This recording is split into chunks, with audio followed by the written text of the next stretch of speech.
Halo semuanya, perkenalkan nama saya Pratiwi Junior Putri. Di sini saya akan membahas tentang pengaruh masuknya budaya Hindu-Buddha terhadap perkembangan budaya di Indonesia. Jangan lupa untuk subscribe dan komen video YouTube ini ya. Selamat menyaksikan. Terjadinya akulturasi antara kebudayaan Indonesia dengan kebudayaan India adalah karena kebudayaan Hindu-Buddha yang masuk ke Indonesia tidak diterima begitu saja oleh bangsa Indonesia sendiri. Hal ini disebabkan masyarakat Indonesia telah memiliki dasar-dasar kebudayaan yang cukup tinggi, sehingga masuknya kebudayaan asing menambah perbendaharaan kebudayaan Indonesia. Masyarakat Indonesia memiliki kecakapan istimewa yang disebut local genius, yaitu kecakapan suatu bangsa untuk menerima unsur-unsur tersebut sesuai kepribadiannya. Contoh hasil akulturasi antara kebudayaan Hindu-Buddha dengan kebudayaan asli Indonesia sebagai berikut. Dalam bidang seni bangun, bangsa Indonesia sudah menguasai teknik seni bangun yang cukup tinggi, terutama pada zaman Megalitikum. Hal itu dapat dilihat dari adanya perbedaan bentuk seni bangun candi di Indonesia dengan candi di India. Perbedaan tersebut meliputi bentuk candi di India dan negara-negara lain pada umumnya hanya berupa stupa saja. Sedangkan pada candi di Indonesia terdapat tangga-tangga untuk sampai ke puncak candi yang merupakan unsur budaya Indonesia yang berupa punten berundak dari masa Megalitikum. Jadi, bentuk candi di Indonesia merupakan perpaduan antara stupa dari India dengan punten berundak dari Indonesia di masa Megalitikum.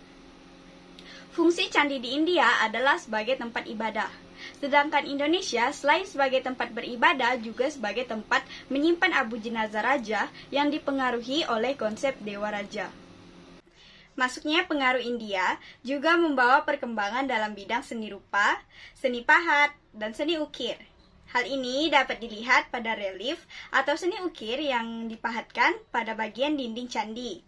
Misalnya pada gambar yang di samping ini, relief yang dipahatkan pada dinding pagar Langkan di Candi Borobudur yang berupa pahatan riwayat Sang Buddha. Siapa di antara kalian yang pernah menonton seni pertunjukan wayang? Menarik bukan? Tahukah kalian bahwa wayang adalah seni pertunjukan asli Indonesia sebelum masuknya budaya dari India? Wayang adalah salah satu unsur budaya asli Indonesia. Sebelum datangnya budaya India, ceritanya adalah cerita asli Indonesia dengan tokoh-tokoh pewayangan yang sudah sangat dikenal masyarakat, seperti Semar, Petruk, Gareng, dan lain-lain, yang terdapat pada gambar sisi kiri yang pertama. Tokoh tersebut merupakan hasil kreasi dari masyarakat Indonesia yang dibuat dalam cerita pewayangan. Pertunjukan wayang sudah akrab terdengar bagi masyarakat Jawa. Sedangkan setelah masuknya budaya dari India, ceritanya mengambil cerita India seperti Ramayana dan Mahabharata dengan tokoh Rama, Sinta, Gatotkaca, Bima, Basudewa, maupun yang lainnya. Terdapat pada gambar kedua, di sisi tengah, itu merupakan salah satu tokoh pewayangan di India. Banyak yang beranggapan bahwa cerita kepahlawanan Ramayana dan Mahabharata berasal asli dari tanah Pulau Jawa. Namun kedua pahlawan tersebut sejatinya asli merupakan unsur budaya India. Selain itu, pada gambar ketiga di sisi kanan terdapat gambar gamelan. Gamelan ini merupakan yang mengiringi musik dalam sebuah pertunjukan wayang dengan menggunakan peralatan asli unsur budaya Indonesia dari zaman logam.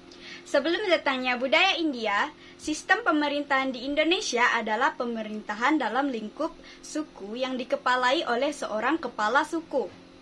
Kehidupan manusia pada masa bercocok tanam mengalami peningkatan yang cukup pesat. Masyarakat telah memiliki tempat tinggal yang tetap. Setelah datangnya budaya dari India, kepala suku tersebut menjadi raja dan terbentuklah sistem pemerintahan kerajaan. Akibatnya, sistem pemerintahan kerajaan di Indonesia menjadi tidak sama persis dengan sistem pemerintahan yang ada di kerajaan India. Jika di India, raja hanya dianggap sebagai seseorang yang memiliki kekuasaan dan kekuatan, maka raja-raja di Indonesia Selain dianggap sebagai seseorang yang memiliki kekuasaan dan kekuatan, lebih dari itu, raja di Indonesia juga dianggap memiliki kesaktian. Bahkan digunakan kedudukannya seperti dewa. Pada sistem kepercayaan, wujud akulturasinya yaitu kepercayaan Hindu-Buddha. Sebelum datangnya budaya dari India dalam hal kepercayaan, bangsa Indonesia sudah memiliki kepercayaan animisme, yaitu kepercayaan kepada arwah nenek moyang yang dianggap tetap hidup dan memiliki kekuatan gaib. Selain itu, nenek moyang Indonesia juga memiliki kepercayaan dinamisme, yaitu kepercayaan kepada benda-benda yang dianggap memiliki kekuatan gaib. Penggunaan kalender Saka di Indonesia dimodifikasi dengan unsur-unsur penanggalan lokal, terutama di Jawa dan Bali, seperti penggunaan candra sangkala atau kronogram dalam memperingati sebuah peristiwa. Candra sangkala adalah tanda atau penulisan tahun dalam bentuk sandi atau perlambang, biasanya diwujudkan dalam bentuk untaian kalimat agar mudah diingat. Sebagai contoh, tahun runtuhnya kerajaan Majapahit, sirna ilang kertaning bumi, sirna 0, ilang 0, kerta 4, bumi 1. Jadi angkanya 0041. Membacanya dari belakang menjadi 1400 dan ditambah tahun Saka yang dimulai pada tahun 78 Masehi. Jadi, jika ditambahkan sama dengan 1478. Sebelum masuknya budaya dari India, bangsa Indonesia belum mengenal tulisan, sehingga dikatakan masih berada pada zaman praaksara. Masuknya budaya India membawa kepandaian menulis, sehingga membawa bangsa Indonesia masuk ke dalam zaman sejarah. Maka dalam unsur budaya, menulis tidak terjadi proses akulturasi, melainkan proses interaksi yang terjadi antara Indonesia dengan India dalam hal sistem huruf, yang merupakan interaksi yang bersifat adopsi. Karena bangsa Indonesia sebelumnya memang belum mengenal tulisan atau sistem huruf. Sistem huruf yang diadopsi ini kemudian dikembangkan oleh bangsa Indonesia hingga melahirkan huruf Jawa kuno dan huruf Melayu kuno. Sekian penjelasan pada video ini. Mohon maaf jika ada kesalahan. Sampai jumpa di video pembelajaran selanjutnya. Dah.